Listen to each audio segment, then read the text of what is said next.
तो अभी हम सर से जानते हैं कि इनकी सैलरी क्या है, जैसे आपकी याददाश्त पे होता है कि आप जीके जीएस कितना पढ़ लेते, मतलब किस बैच से किया आपने, की सेल्फ स्टडी की। तब आपको पता चलता है कि नहीं सारी भीड़ इस तरफ है पर कि भैया यहाँ मेरा मामला हो गया है। नमस्कार दोस्तों, स्वागत है आपका हमारे सेकंड एपिसोड में। तो आज हमारे साथ एक ऐसे शख्स हैं जो आपके एग्जाम के लिए बहुत ही अच्छे तरीके से आपको बताएंगे कि किस तरीके से इन्होंने एसआई का एग्जाम क्लियर किया। तो उसी के बारे में आज हम लोग जानेंगे। तो सबसे पहले हम जान लेते हैं इनके इंट्रोडक्शन के बारे में। तो सबसे पहले सर आप अपने इंट्रोडक्शन के बारे में कुछ बताइए। हेलो दोस्तों, मेरा नाम रिंकू सरोज है। मैं थाना बसखारी अम्बेडकर नगर में पोस्टेड हूँ। मेरा गृह जनपद प्रतापगढ़ है। आज मेरे भाई ने मुझे इनवाइट किया कि सर वैकेंसी यूपीएसआई की आई हुई है, तो लोगों को थोड़ा जागरूक करिए मेरे वीडियो के माध्यम से। इनका यूट्यूब चैनल है, तो इसीलिए मैं यहाँ आया हूँ। तो जैसा कि आप लोगों ने देखा कि इन्होंने अपने इंट्रोडक्शन के बारे में बताया, तो अब हम ये जानते हैं कि इन्होंने किस वर्ष की तैयारी की थी, क्या इससे पहले भी ये किसी जॉब में थे कि डायरेक्ट एसआई बने हैं। तो इसके बारे में हम लोग अब इनसे सवाल करते हैं। तो सबसे पहले सर आप बताइए कि इससे पहले कहीं पोस्टेड थे या फिर डायरेक्ट एसआई में आए। हाँ यार, मैं एसआई के पहले एज ए कांस्टेबल पोस्टेड था बलिया में। पहले भी तैयारी की थी, तो एसआई होने से पहले कांस्टेबल था और कांस्टेबल के दौरान स्टेट पीसीएस की तैयारी कर रहा था। तो पीसीएस में तो हुआ नहीं खैर, लेकिन 2021 में इसकी वैकेंसी आ गई थी एसआई वाली, तो इसमें फॉर्म भी भर दिया और एग्जाम भी दे दिया, तो निकल गया। ऐसे निकलता चला गया, तो ये हुआ कि छोड़ो, जो पहले मिल रहा है वही कर लो। तो इसमें चयन होने के बाद भी पढ़ाई के बारे में सोचा, लेकिन इसमें ड्यूटी इतनी विविधताएं हैं ड्यूटियों की, थोड़ा समय कम मिल पाता है। ऐसा नहीं है कि है मन में आगे की तैयारी करता हूँ, पढ़ भी रहा हूँ, लेकिन समय और विविधता ड्यूटी को लेकर थोड़ी सी मुश्किल हो जाती तैयारी इसमें। तो जैसा कि आप लोगों ने सुना, मैं ये कहना चाहता हूँ कि अगर जैसे कोई बच्चा अगर कांस्टेबल की तैयारी कर रहा है और उसके मतलब आगे चल के एसआई की तैयारी करना है, तो फिर मतलब कि वो अपनी कांस्टेबल की तैयारी छोड़ ना दे, उसको साथ साथ कंटिन्यू करे एसआई के साथ साथ ही। क्योंकि अभी आप देख सकते हैं, जैसा कि सर ने कहा कि ये एसआई से पहले कांस्टेबल थे, तो आप सब भी ऐसे मेहनत कर कांस्टेबल से एसआई बन सकते हैं। तो हम इस वीडियो को आगे लेकर चलते हैं और सर से कुछ और नए नए क्वेश्चन करते हैं जो आप लोगों के मन में है। तो हम सबसे पहले अब ये जानते हैं कि सर ने अपनी तैयारी कैसे की। सर आपने तैयारी कैसी की? यार तैयारी का ऐसा है कि जैसे बताया कि मैं कांस्टेबल था, तो पैटर्न तो सेम रहता है। एसआई वाला पैटर्न और कांस्टेबल वाला पैटर्न एकदम सेम रहता है। चाहे आप किसी की भी तैयारी कर रहे हो, जैसे स्टेट में किसी की भी तैयारी कर रहे हो, तो आप जो पढ़ते हो, जो सिलेबस आपका वन एग्जाम के लिए होता है, चाहे सिपाही की कर रहे हो, चाहे एसएसजी की कर रहे हो, तो ये लगभग कांस्टेबल का हो चाहे यूपीएसआई का हो, पैटर्न सब सेम रहता है। सिर्फ क्वेश्चंस के स्तर, क्वेश्चंस के जो स्तर होते हैं वो बदल जाते हैं, थोड़ा डीप सवाल कर लेता है और कुछ नहीं होता। तो मैंने कांस्टेबल की करी थी और उसके बाद उससे चल रहा था मेरा। पीसीएस की तैयारी में कर रहा था, तो पीसीएस तो जैसे बताया हुआ नहीं, तो ये पहले आ गया था। तो लगभग वही होता है, क्वेश्चन सब आसान होता है। अगर आप कांस्टेबल हो तो जो आपने पढ़ा था पहले कांस्टेबल के दौरान, आपके लिए वही जो है रहेगा, बस आपको प्रैक्टिस करने की जरूरत है बस। तो जैसा कि आप लोगों ने देखा कि सर ने अपने बारे में बताया कि इन्होंने किस तरीके से पढ़ाई की। मैं सर की बातों से सहमत हूँ कि जैसे कि कोई अगर बच्चा कांस्टेबल की तैयारी कर रहा है और उसका उसमें सिलेक्शन नहीं हो रहा है, तो उसको निराश नहीं होना है, क्योंकि आगे के लिए उसके रास्ते खुल जाते हैं और कि वो हारा हुआ है और सीख सकता है आगे चल के। कि उसके जैसे कि सर ने बताया कि पीसीएस की तैयारी कर रहे थे और उसमें उनका नहीं हुआ, तो आज देख सकते हैं आप सर एसआई के पद पे हैं। मतलब कि अगर आप पढ़ते हैं अच्छे तरीके से तो आप किसी ना किसी पोस्ट पे तो जरूर से जरूर हो जाएंगे। तो अब हम समझते हैं कि सर ने पढ़ाई किस तरीके से की और कहाँ से किए थे। तो सबसे पहले सर आप बताइए कि पढ़ाई मतलब किस बैच से किया आपने, की सेल्फ स्टडी किया? जब मैं 2016 में इलाहाबाद गया था, 2016 से प्रतियोगिता की कोचिंग वहाँ से चालू करी थी। 16 से 17-18 तक मैं वहाँ रहा, तो वहाँ से कांस्टेबल हो गया। हालांकि मैं एसएससी सीजीएल की तैयारी कर रहा था उस समय, लेकिन जब कांस्टेबल की भर्ती आई थी 2019 वाली, तो एक रेस की तरह लगा कि सब भाग रहे थे, फॉर्म भरो नौकरी लेना है, तो हमने भी भर दिया कि चलो जो ही मिल जाए पहले। तो उस समय एसएससी जीडी की भी आई थी, कांस्टेबल की भी आई थी, रेलवे की भी आई थी, रेलवे ग्रुप डी का, आरपीएफ का, उस समय कई सारी नौकरियां आ गई थी, तो हमने सब भर दिया था। मेरा कांस्टेबल में भी चयन हो गया। कांस्टेबल की जो ट्रेनिंग चल रही थी उस समय एसएससी जीडी का भी रिजल्ट आ गया था, तो पता चला उसमें भी सिलेक्टेड हूँ। और ग्रुप डी का रिजल्ट आ गया था, जब ग्रुप डी का मेडिकल हो रहा था, तब इसके बाद यूपीपी में जो है ज्वाइनिंग ली थी मैंने, तो उसका ज्वाइनिंग लेटर आया नहीं था। आरपीएफ का भी भरा था, आरपीएफ में भी सिलेक्टेड था, मतलब एग्जाम क्वालिफाइड था मैं, लेकिन मैं फिजिकल देने नहीं गया क्योंकि वो बहुत दूर था, कोलकाता में मेरा लगा था, तो मैं गया नहीं था वहां पर। तो जैसा कि आपने देखा, सर ने बताया कि इन्होंने बहुत सारे एग्जाम्स क्लियर करे हैं, तो मैं सर से ये पूछना चाहता हूँ कि आपने यूपीपी ही क्यों ज्वाइन की, बाकी सारे पोस्टों को छोड़ के? ऐसी क्या खास वजह थी कि आपने यूपीपी ही ज्वाइन करी? वास्तव में बताएं तो कोई खास वजह नहीं मिली थी, बस एक मुद्दा था मेरे पास कि नौकरी। मिडिल क्लास में होता ये है कि आपके पास कोई एक नौकरी होनी चाहिए। आपका परिवार इस लेवल पे होता है कि आपको चुनने का मौका नहीं मिलता, आपको छोड़ने का मौका नहीं मिलता। मेरे परिवार की स्थिति ये थी कि जब ये बताया कि हाँ ये फला जगह में मेरा सिलेक्शन हुआ है, फला चीज मैंने पास की है, तो उन्होंने कहा कि भैया अब ये कर लो, उसका देखा जाएगा बाद में। तो सबसे पहले रिजल्ट इसका आ गया था यूपी का, तो इसमें सिलेक्शन ले लिया था मैंने। फिर उसके बाद पता चला कि ग्रुप डी का ज्वाइनिंग लेटर आ गया है, और जब ट्रेनिंग के दौरान कांस्टेबल की ट्रेनिंग चल रही थी उस दौरान आरपीएफ का भी जो है उसमें आरपीएफ के फिजिकल के लिए जो है कॉल लेटर आया था, और उसी दौरान एसएससी जीडी का भी रिजल्ट आ गया था। जब हम लोग ट्रेनिंग कर रहे थे तो उसकी भी रनिंग के लिए लेटर आया था, घर पे ही आया था, बाद में पता चला कि। तो इस हिसाब से चुनाव मुश्किल हो जाता है जब आपकी घर की स्थिति परिस्थिति कुछ उस दशा में हो।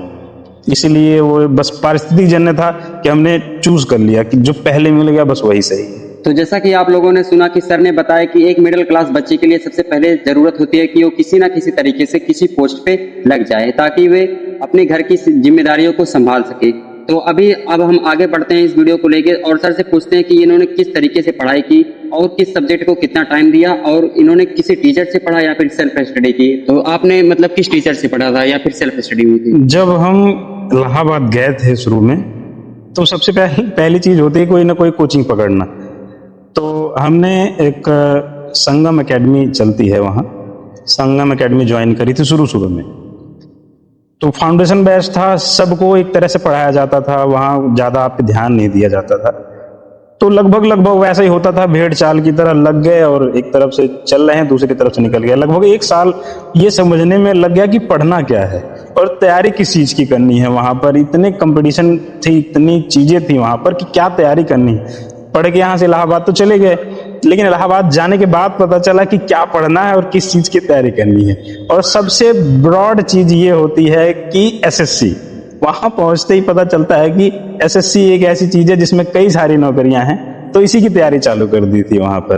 तो एसएससी की कोचिंग ली, फिर उसके बाद समझ में आया कि एसएससी में हमारा वीक पॉइंट जैसे इंग्लिश हो गया, मैथ हो गया, तो जो कोचिंग पढ़ाते थे कोचिंग के स्तर पे तो वो कम समझ में आता था, क्योंकि उनको 100, 150, 200 लोगों को एक साथ लेकर चलना है। तो आप जब तक सेल्फ स्टडी नहीं करोगे, अपने आप को इम्प्रूव करने के लिए, छोटी चीज़ों को इम्प्रूव करने के लिए मेहनत नहीं करोगे, तब तक ना कोई कोचिंग ना कोई कोर्स कुछ नहीं आपको इम्प्रूव कर पाएगा। जैसे हम वहाँ गए थे तो हमें लगा कि हमें किस चीज़ की ज़रूरत है। जब एसएससी की कोचिंग करी तो पता चला कि इसका मैथ अलग ही लेवल पे है जो हम यहाँ से मैथ पढ़ के गए थे।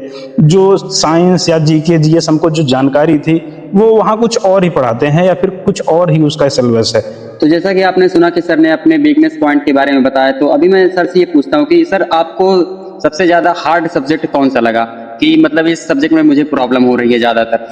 यार वहाँ जाने के बाद तो सभी सब्जेक्ट हार्ड ही लग रहे थे। खैर, जैसे आपकी याददाश्त पे होता है कि आप जीके जीएस कितना पढ़ लेते हो, वो रटने पे है। अगर आपकी याददाश्त अच्छी है तो वो आपके लिए ठीक है, लेकिन जीके जीएस जो होता है पूरा ब्रॉड संसार होता है, एक सागर होता है। आप जितना पढ़ते जाओगे, जितना डीप जाओगे, आपकी जानकारी उतनी ही बढ़ती जाएगी। मैथ का लेवल मैंने बताया कि मैथ ऐसा था कि आप जो यहाँ से पढ़ के जाते हो इंटर तक, उससे बिल्कुल अलग होता है। अर्थमेटिकल होता है उसमें, और एडवांस होता है, अर्थमेटिकल होता है। तो आपको सारी चीजें अलग से पढ़नी पड़ती हैं, यहाँ की बिल्कुल अलग पढ़नी पड़ती हैं। तो हर चीज मैं कहूँगा कि मेरा हर चीज वीक था इस हिसाब से, तो मैंने हर विषय पर उतना ही फोकस दिया जितना करना चाहिए था। ऐसे मैंने मैथ शुरू की तो पता चला कि मेरा मैथ वीक है, तो मैंने 6वीं से शुरू कर दी। एनसीईआरटी की 6वीं की मैथ से शुरू करी।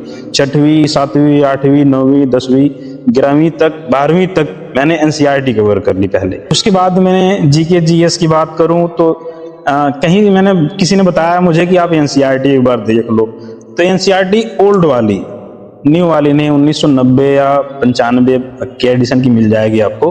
तो ओल्ड वाली एनसीईआरटी की कॉपीज लाई मैं, और 6 से लेकर 12 तक उसको हैंड रिटन नोट्स की तरह कवर करके मैंने पूरी एनसीईआरटी एक बार कवर करी। एनसीईआरटी से ये होता है कि कॉम्पिटिटिव एग्जाम के सारे सवाल आपके वहां से आ जाएंगे। अगर नहीं भी आते हैं तो आपका जो पैटर्न है, खाका है, जीके जीएस को तैयार करने का, पढ़ने का एक तरीका होता है, वो एकदम तैयार हो जाता है आपका। कहीं से आपको कुछ अलग से पढ़ने की जरूरत अगर पड़ती है तो आप कहीं भी कोई नोट्स नहीं बनाने की जरूरत पड़ेगी, आप ये नोट्स बनाए रखेंगे, कुछ एक्स्ट्रा पढ़ते हैं तो आप इसमें वैल्यूएशन ऐड करते जाओगे, बस ये होता है। तो जैसे आपने पढ़ाई करी, सबसे ज्यादा मुझे लगता है आपकी बातों से कि आपने जीएस को ही ज्यादा ध्यान दिया। क्या ये सही है कि मतलब जैसे दूसरे सब्जेक्ट को कम और जीएस को ज्यादा ध्यान देना जरूरी है, कि मतलब सारे सब्जेक्ट को साथ लेकर चलना जरूरी है? मैं कहूंगा कि सारे सब्जेक्टों को साथ लेकर चलना जरूरी है, लेकिन तब जब आपके सही तैयारी हो जाए, तब आपका कोई ना कोई वीक पॉइंट एक जरूर होगा। जैसे किसी का मैथ अच्छा होता है, रीजनिंग अच्छी हो जाती है, मैथ से रीजनिंग ऑटोमेटिक अच्छी हो जाती है, और आपकी हिंदी, जीके जीएस, ये दोनों लगभग बैलेंसिंग होती है। आप जब जीके जीएस की तैयारी करते हो तो हिंदी को आप साइड में रख देते हो क्योंकि हिंदी रटने वाली चीज है। तो जीके जीएस जो होता है वो लेयर पे होता है। जैसे अकबर कौन था, अकबर का बाप कौन था, अकबर का बेटा कौन था, ये एक बेसिक चीज हो गई। अकबर के बेटे का नाम क्या था, या फिर अकबर के बेटे ने कौन सी लड़ाई करी थी, तो ये दूसरे लेयर पे आ जाता है। तो ये जीएस का पैटर्न हो गया। आप जितना डीप उसमें जाते जाएंगे वो आपके लेवल की बात हो जाती है कि आप किस चीज की तैयारी कर रहे हो उस समय। तो मैंने मैथ को पहले शुरू में तैयारी करी, मैथ को अच्छे से तैयार कर लिया, जैसे बताया एनसीईआरटी से कवर किया। उसके बाद जो जो मेरी वीक पॉइंट थी उसको मैंने प्रैक्टिस से सुधार लिया। और एक एसएस भारती सर की नोट्स आती थी उस समय, मिल जाएंगे आपको नेट पे। एसएस भारती सर की नोट्स से कवर किया बहुत सारी चीजें, कुछ चीजें ऑनलाइन कोचिंग से, यूट्यूब से, मैथ को पहले कवर कर लिया।